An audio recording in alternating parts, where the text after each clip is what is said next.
বিরোধীর কর্মসূচি, প্রজ্ঞাপনের কর্মসূচি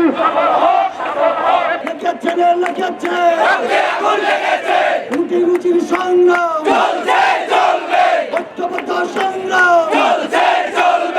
আমরা এখানে আসছি আমাদের পেটের দায়ে।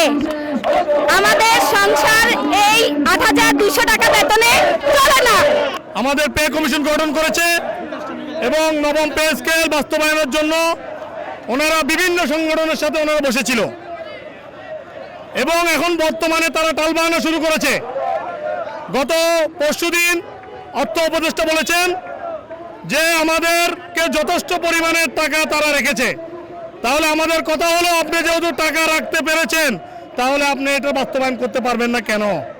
আজকে আমরা 3 দিন ধরে এই যে আন্দোলন সংগ্রাম চালিয়ে যাচ্ছি, এটা যদি বাস্তবায়ন না হয়, আজকের মধ্যে যদি কোনো প্রজ্ঞাপন জারি না করে, তাহলে আমরা কেন্দ্রের নির্দেশ মোতাবেক পরবর্তী যমুনা করার উদ্দেশ্যে আমরা রওনা হব। এই স্যালারিতে দেশের কোনো মানুষ সরকারি চাকরি চলতে পারে না।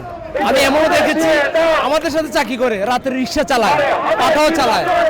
এই স্যালারি দিয়ে কোনো মানুষ একজনও চলার সুযোগ নাই। এই জন্য আমরা চাই, গত 10টা বছর আমরা আন্দোলন করেছি শুধু পে কমিশনের দাবিতে। কর্মসূচি